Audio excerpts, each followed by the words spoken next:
Hi, and welcome to the My Dog Made Me Do It Naturally podcast. I am your host, Kat Jepson, a canine nutritionist with an innate obsession with dogs and the natural ways in which we are driven to live because of them. So, let's get to it. Hello, and welcome to another episode of the My Dog Made Me Do It Naturally podcast. I am your host, Kat Jepson, and today I am joined by Naomi, who is a fellow canine nutritionist. Hi, Naomi. Hi. How are you doing today? I'm okay. How are you? I'm very well, thank you. So Naomi is joining us from Northern Ireland in Belfast, and today we're going to be chatting about how Luna's story became the foundation for helping other dogs through her business, Luna's Canine Wellness. So Naomi, to kick us off, why don't you first tell us a little bit about you and Luna? Okay, so my name's Naomi and I am from Belfast, Northern Ireland. Luna is my dog. She is a golden retriever and she will be 5 actually in March coming. I run a canine nutrition consultation service and an online natural treat shop. And I also run a successful Facebook group called Dog Food Advice. Yes. So I am actually familiar with the Facebook group. And how long have you had that Facebook group now? Just over a year, I think. Yeah, it was a very recent thing. Oh, is it? Oh, it's doing really well, isn't it, to say it's so young? Yeah, well, I think so. Hopefully, it's going to grow a little bit more. I've had to bring a few admin on, because there's been quite a lot of posts it's hard to keep up with, but I really enjoy doing it. I love just chatting on there. Yeah, no, it's great, isn't it? So I will pop a link to the Facebook group in the show notes as well, so that everybody can check it out. So just before we actually get into your story, just give us a bit of a brief description of what you discuss in the Facebook group. Yeah, so we mostly do ingredient breakdowns in there. So things like bags of kibble and treats and supplements, and I just try to give as much information as I can for free for people who are interested in learning a bit more about their dog's diet, but don't necessarily want to book in for a one-to-one consultation. So we do lots of breakdowns. We also offer advice on posts where people will ask, questions about what's best for this breed and this age, and give recommendations on different budgets and stuff like that. So it's just really a helpful group to try and get the advice and the education out there about looking at the nutrition on the back of the bag of food rather than just assuming that everything on the front is true. Yeah, well, good. It's a really great resource. So if anyone does want to check it out, please do check the show notes for the link. Okay, so back to the story. What does your natural journey look like and how did it start? Okay, so with Luna, we got her obviously at 8 weeks. She was from a breeder. And unfortunately, by the time she came to us, there was already a lot going on, mostly with skin, which we then found out later on, as we all know, is linked to the gut. So I think a lot of it was gut based, but it was presenting itself in the skin. So she had lots of itchy, dry skin, dandruff, hyperpigmentation. It really wasn't great. So from the day that we sort of got her, our journey started in trying to figure out what was causing this. We went the conventional route to begin with. She was on kibble. We, ended up with ear infections and we had to treat those with antibiotics and stuff like that. And after probably the guts of a year, I wasn't really happy with how it was progressing. So I was actually speaking to my best friend's mum, who fed raw at the time. And I had no idea about this, and it opened my eyes to so many different options. So we first decided to change our food. It opened the hole to the rabbit. Well, it opened the rabbit hole, basically. Yeah, it really did. We decided to change our food. We first went on to like a raw complete because didn't really think about it being a protein thing at that time. We just thought it's not a great diet and that's what's going on. And so we moved on to a brand of raw, and that actually, do you know what? In itself, just feeding a complete actually helped enormously with her skin and everything like that. She was suffering from yeast, a lot of yeast overgrowth in the skin and the ears. So it doesn't just clear up because you've changed the diet. You need to treat that and you need to figure out is it a protein thing? Is it with her, I think it was leaky gut. I genuinely do. Because we did do elimination diets when she was quite young, probably like a year and a half. And it didn't really make much of a difference. She was on novel proteins, and I was like, well, it must be environmental. But then after researching more into it, we realized that if it was leaky gut, that it naturally isn't going to happen anyways. We needed to really focus on healing the gut. So focused on that, did a lot of immune support. And now that this is maybe like the last year and a half or so that's been like really intensive gut healing.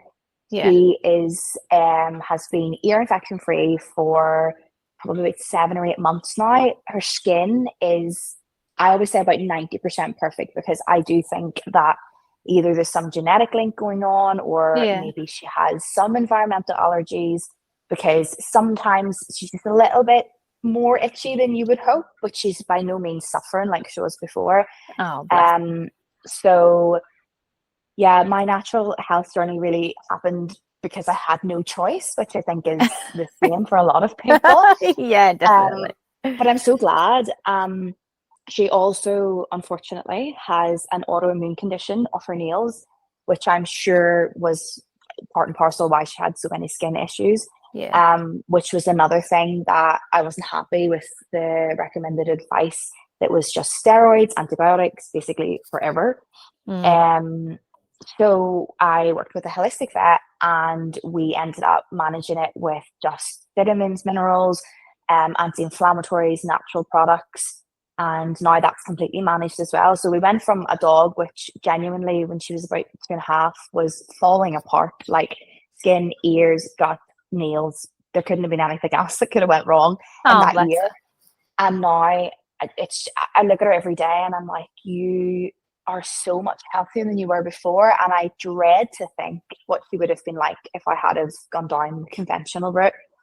So that's what ended up with us. And I'm so glad that my friend's mum mentioned that to me that day, because that really did spark something in me. I think it's like you say, it does start that way for a lot of people. I think, it's not something, I mean, normally, like, well, I say normally because it's the norm for most people, but when you get a dog, you just kind of assume that you just go to the shop and just buy a bag of food for the dog, because that's just what people do. It's not, well, there will be some people out there who sit down and research the best food to feed the dog, but I mean, most people get a dog just because they want a dog, not because they want to feed it, like raw food, or start cooking meals for in the kitchen. Absolutely. But I think it's just one of those automatic things that we do, isn't it? So, well, based on that, did you try any of the conventional methods, or did you just decide to try the dietary changes before trying them?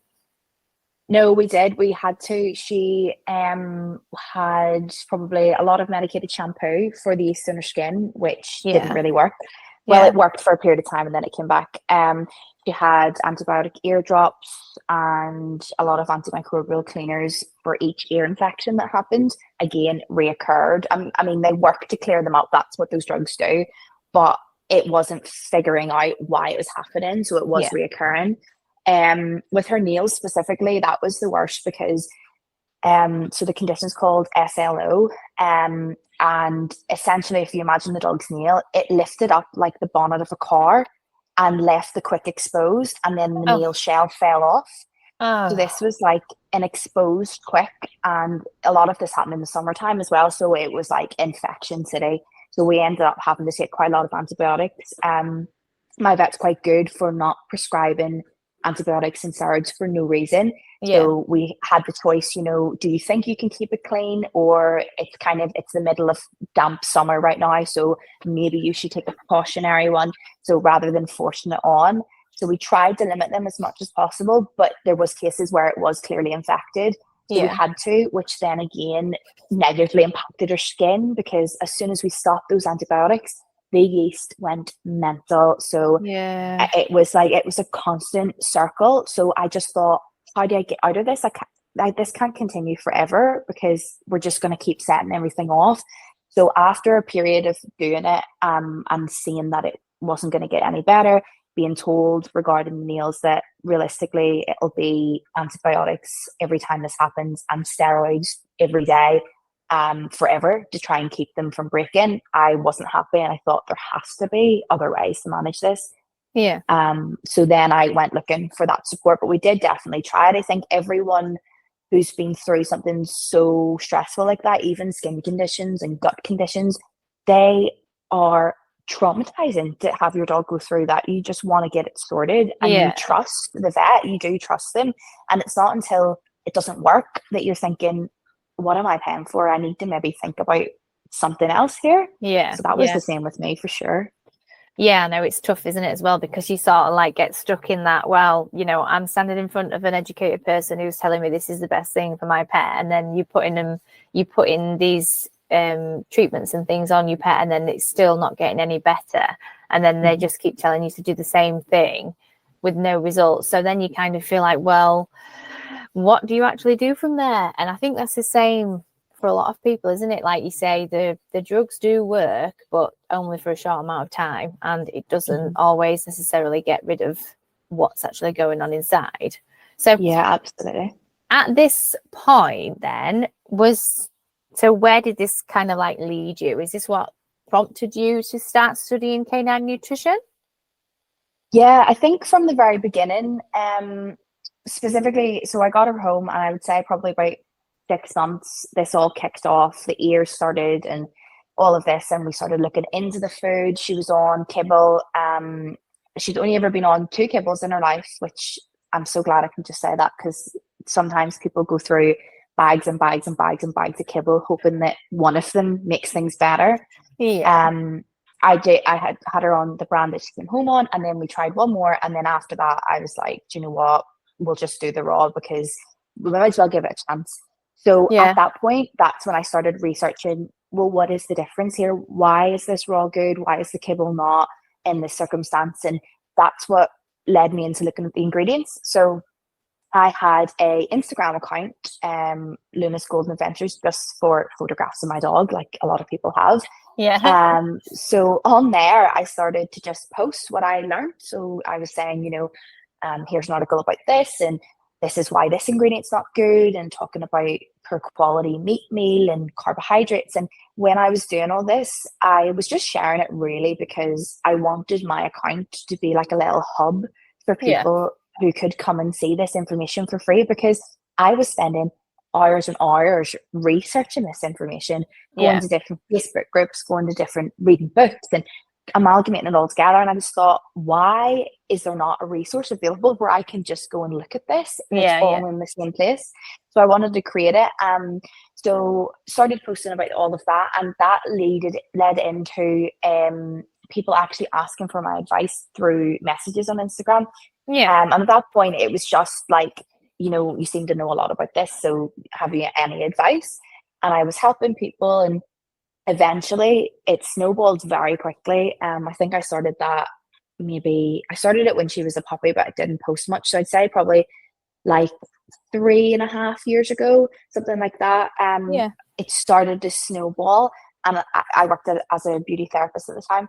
And I would like go to the bathroom on my break, and I was replying to all these people trying to help them with their dogs. And I thought, this cannot continue. My boss was like, why are you always in the toilet? Like, you need to come out of here. Why are you always in the staff room?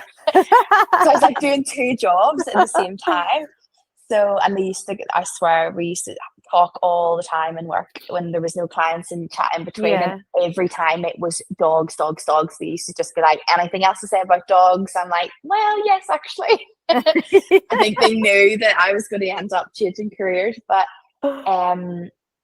so when it snowballed to the point where I thought, wow, I'm spending most of my working day that I'm being paid for doing a different job. I think I need to like a change in this career here. So that's amazing.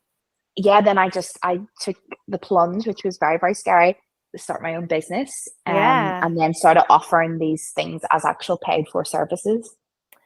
Well, that's good. And I think, you know, it's so scary to launch your own business, like as just by yourself as well, and to try and build it from the bottom up. And I think, you know, one thing you've got on your side is just your passion to help the other dogs, which you can tell in everything that you say that is your main goal in life. It's like you've suffered with this problem for so long and seen your dog suffer from so much that all you want to do now is just shout about it to everybody so that they don't have to do the same.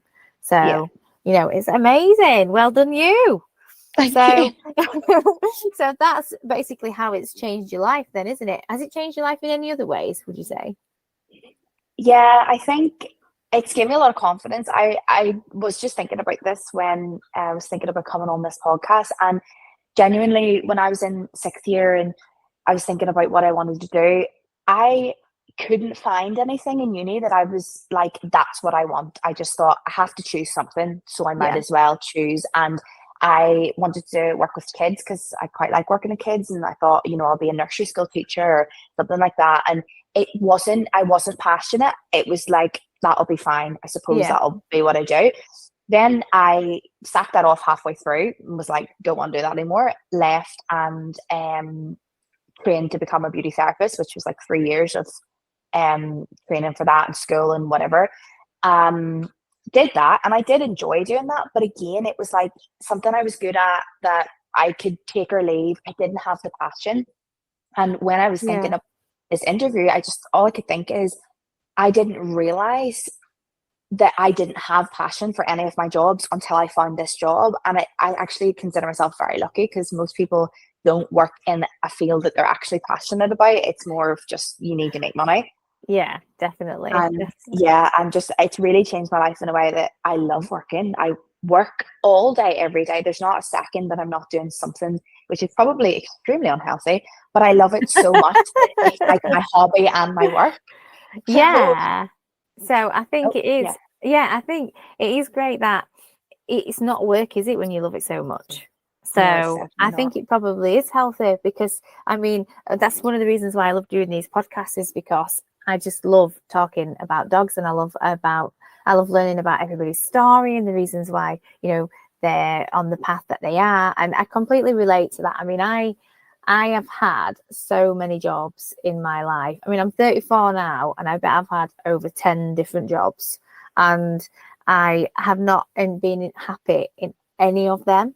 And I mean, I went to uni and did psychology, and then I started working in the mental health sector with children, because I thought I was passionate about psychology and wanted to be a psychologist and help children. And the passion just wasn't there. Like, I still wasn't happy in work. And then when I started, when I fell down the rabbit hole, I started up the pet shop, and we made organic shampoos, because I was just sick of finding chemical ridden products for dogs on the shelves. So that started the pet shop. And then it was from there that I actually discovered it wasn't, the retail side of dogs, it was actually the nutrition side of dogs. So, and I'm like you, like now, I could just sit and talk about it all day long. And I'm pretty sure everybody in the house gets pretty bored of it. Oh, 100%. I've recently learned you need to surround yourself with a group of friends who are also the same, so that your other normal friends and family don't get sick of you. Yeah, you can just talk about dogs with those other people. Yeah, it's the truth. It is. It really is. Oh, wow, that's amazing. But no, I love that you're so passionate about it, and you can tell with everything that you say, how you talk about it all. It just shines through, and that's why you're so good at what you do. So, has there been, obviously aside from Luna's health issues, have there been any downfalls or struggles during your journey? Yeah, I think just sort of the same, the confidence type thing. That actually starting my business was terrifying.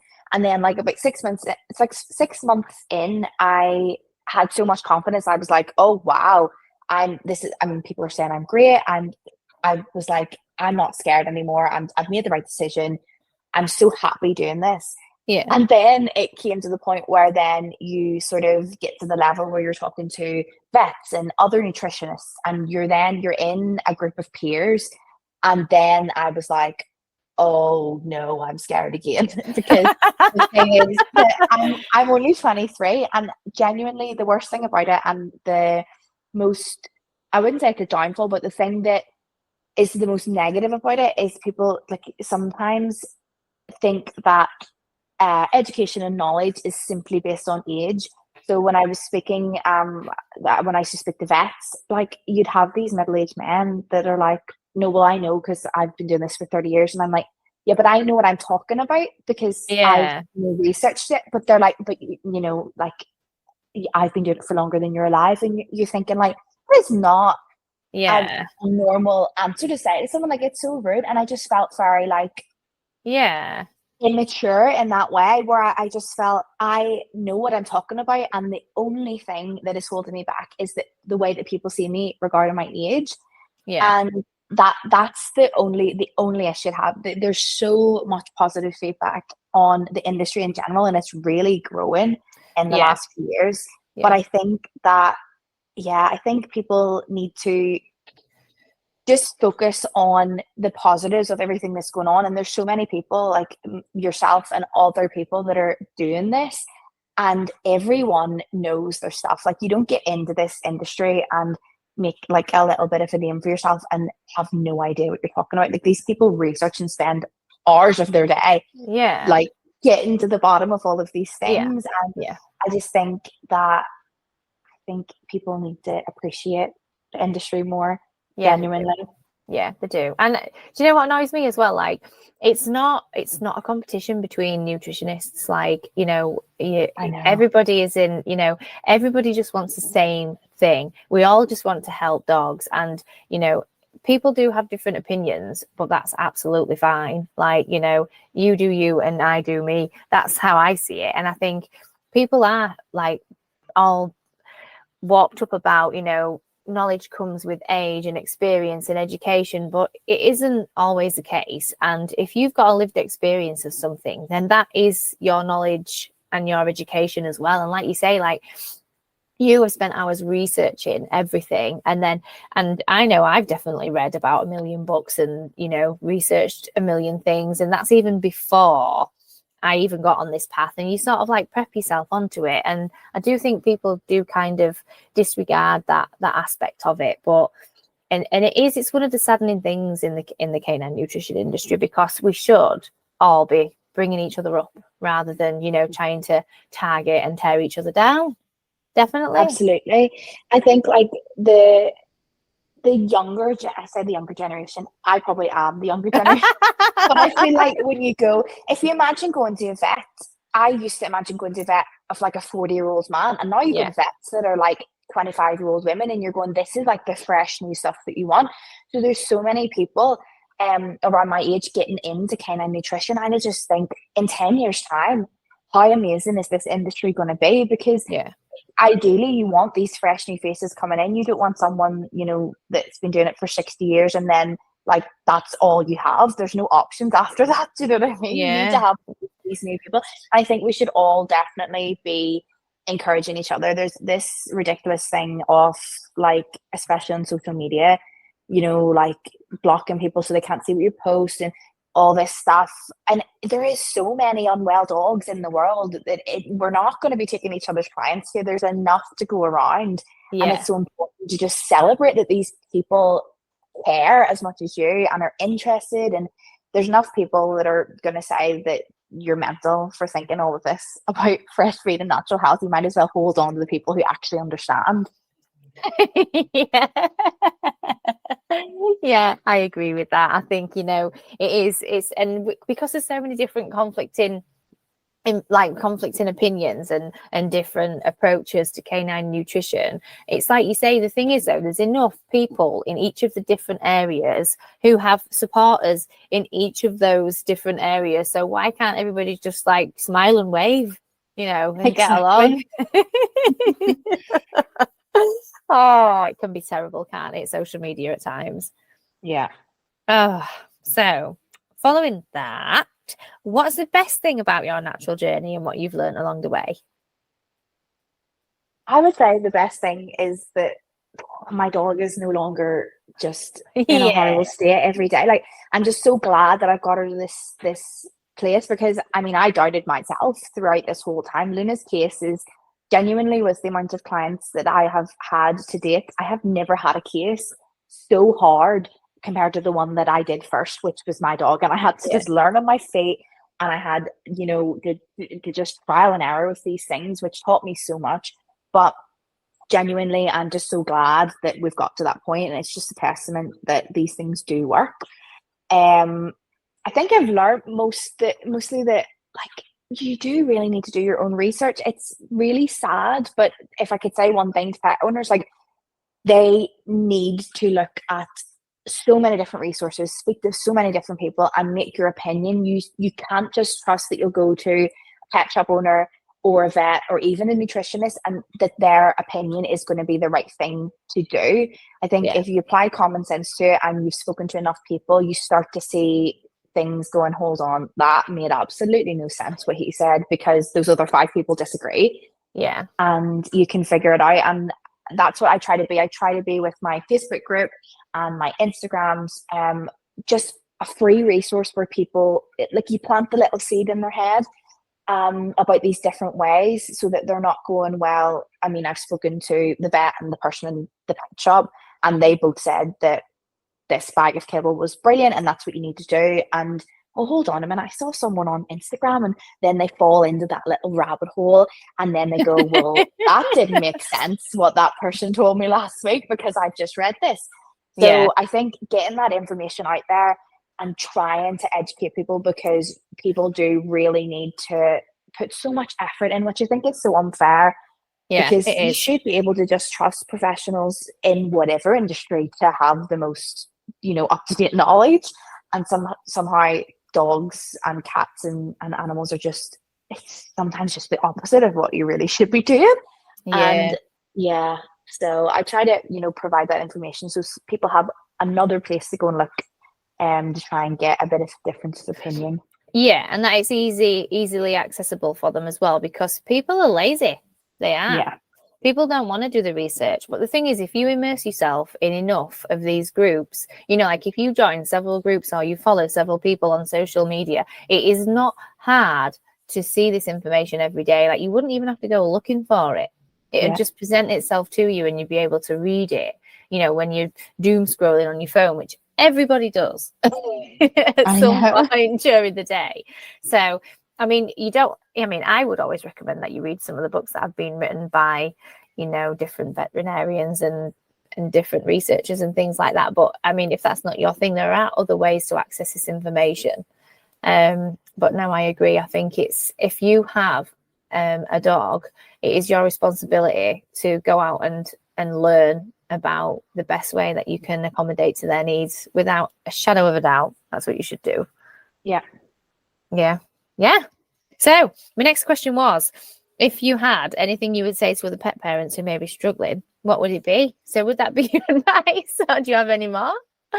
I mean, what I had prepared was to say, just take the plunge, because I think, a lot of people are so overwhelmed by it, understandably, because you've came from, I think that this kibble is this, I was told to do this, and now you're being told, no, don't do that. Everything you learned was wrong. You need to relearn everything. And they're going, oh my goodness, I can't absorb that information.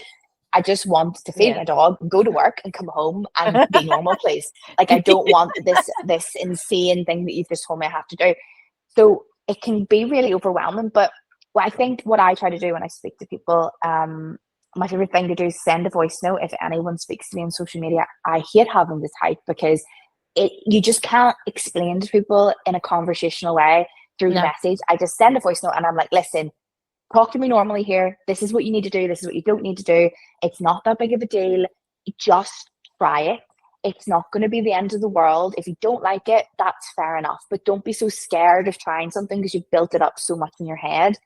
Yeah. I always say to people, like, kibble and processed food is food that was made specifically to feed your dog. It's not food that existed when dogs were, first bred from wolves, which means that it can't be the only thing your dog can survive on. Your dog can definitely survive on other things.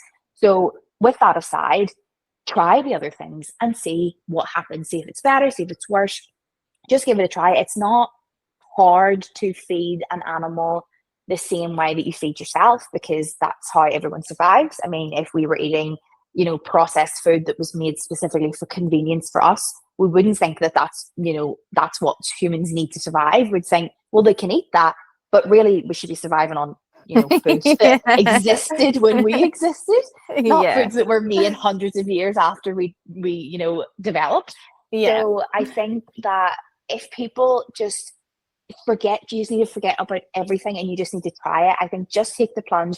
Obviously, don't do silly things like just one day decide you're going to feed raw and go out and buy it and throw it down to a dog who's been unwell. Speak to someone on how to transition correctly, but don't build up the ideas so much in your head that you're too scared to do it. Yeah, I do agree. I think so. I think a lot of people do tend to they build it up as this massive thing, but like you say, it's not like you're committing for life, is it? Like you could try it for a week or and see how your dog likes it and see if you like it, see if you see any changes, and then if you want to, you can go back to what you were doing before. I think everybody just thinks, once they've taken the plunge, there's no going back, but you are the creator of your own life. So it's completely up to you. Yeah, I like that bit of advice. That is good advice. So, do you have any plans for the future regarding the business or anything else for that matter?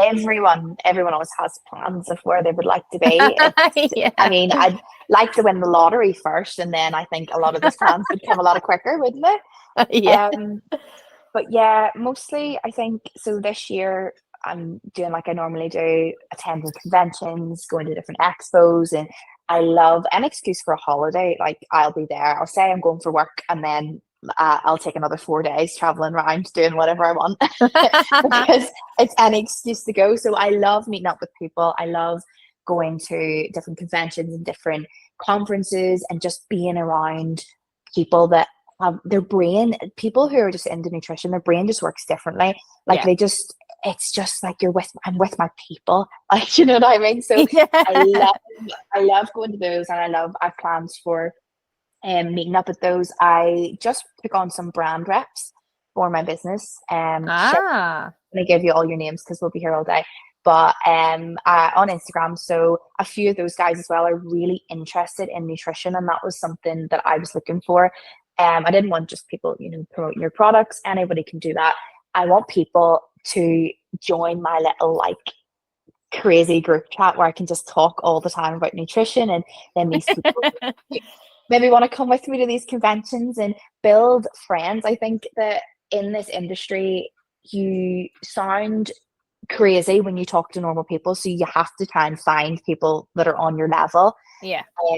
So I decided to look for brand reps, bring them on, and then hopefully in the future I would like to take on some people to work alongside me. So if anyone was interested in doing that, I think that the best place to find them would be dog Instagram. Genuinely, I don't know how you would place an ad for a canine nutritionist to come work with you in the general public, because I don't think anyone would ever apply for it.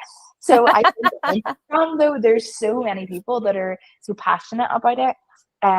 So yeah, I'm just looking to build my little community of people on the Facebook group and stuff like that, and try and just make this little community of people that are like-minded into something that maybe I can offer jobs to in the future.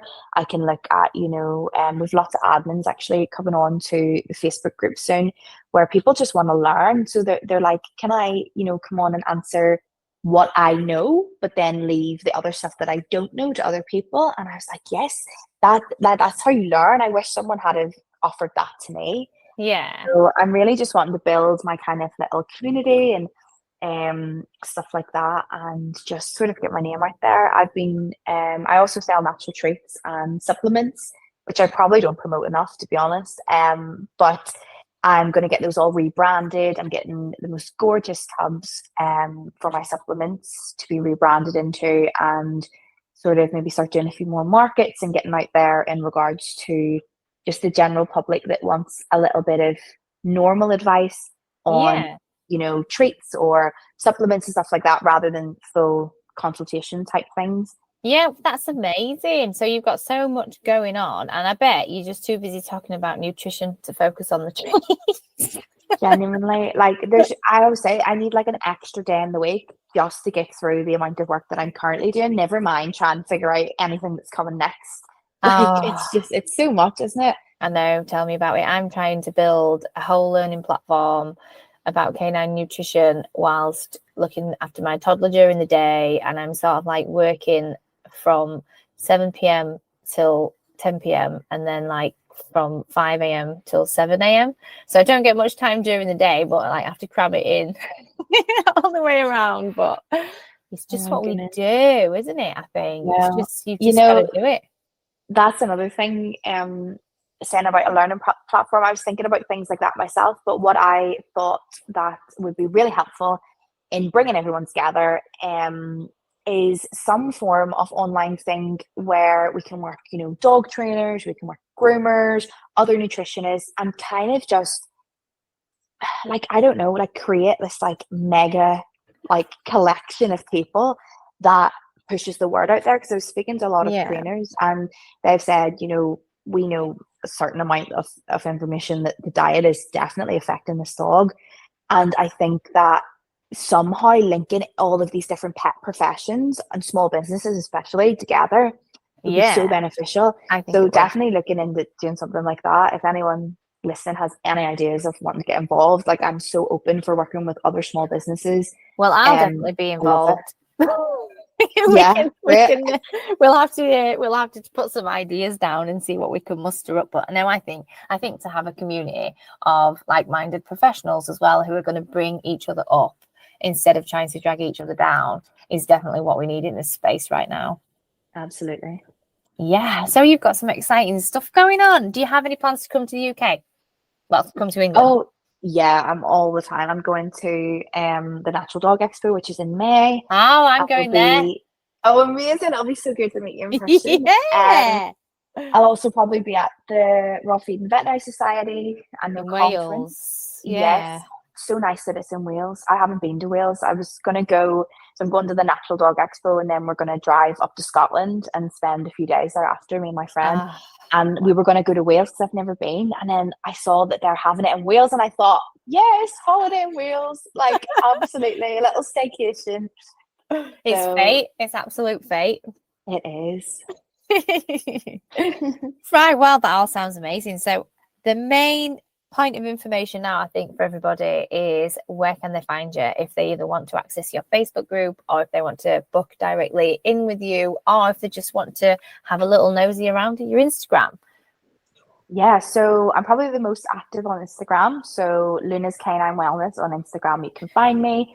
And I love to just post lots of stuff in my stories. That's my favorite thing.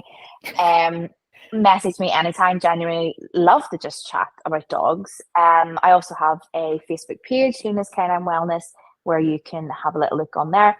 My Facebook group is called Dog Food Advice, so you can join. It's a private group, and feel free to post any questions, or even if you post, could you have a little look at this food, and then I will look at the ingredients and get back to you and stuff like that. But yeah, I'm also on TikTok, which I'm really trying to grow because I did it last year and then I stopped, and the TikTok algorithm does not like you stopping for a few months. Oh. And it does not like me anymore. So if you follow me on there, Luna's Canine Wellness, I post lots of different videos of me making Luna's food and adding different ingredients in and sort of that meal inspo type thing. So yeah, I just can't figure TikTok out. I just can't figure it out. Like I feel like I've only just figured the reels out on Instagram, and even there, just I'm just basically having a go. It's actually exhausting. Like TikTok is exhausting to create the content. Like you have to do it every single day, and I don't know how people keep up with it. It's their whole job. You might as well just leave your job and just become like a person who makes TikToks. It takes that much out of you. I know, and I just like the same content that works well on Instagram just doesn't work on TikTok, and I have no idea how it actually works or what you're supposed to post like for people to see it or anything. So I did have an account when I used to have the pet shop, but that's just like gone stagnant, and I haven't even started a Be More Dog one yet because I just don't have the energy for it. Yeah, I know. I think there's so many people on it now that it just, I used to post the videos of me adding the different ingredients in, and they went viral. Like some of them had millions of hits. And now I'm like 303 views on the same thing. And I'm like, what has gone wrong though? Because I haven't changed what I'm doing. Like, so what is happening? Yeah, it's ridiculous. It's fallen out with you because you haven't been giving it attention. That's it. That is it. Oh, well, thank you so much for joining me this evening, Naomi. It's been such a pleasure to speak to you and to get to know you a little bit more, and obviously to learn about your exciting plans. And I am definitely looking forward to working together with you in the future at some point. So I will definitely will take you up on that. Amazing. Thank you so much for having me on. I really enjoyed this. Yeah, it's good. And I do, everybody that's listening, I will put all of Naomi's links in the show notes so that you can have a little look, have a nosy around. Do you have a website as well? Yes, I do. It is lunascaninewellness.com. Okie dokie. So we'll put that on there as well. So thank you ever so much. And we will catch up with you soon. Bye. Bye. Thanks for listening to another great episode of the My Dog Made Me Do It Naturally podcast. Don't forget to check out the caption for any links discussed here today. And please, if you enjoyed the show, follow along and listen for free on your favourite podcast app. If you have any questions or would like to share your story, feel free to email me at mydogmademedoitnaturally@gmail.com. Thanks for listening. Purpose of this podcast is for educational and entertainment purposes only and should not be substituted as advice from a veterinarian or other professional.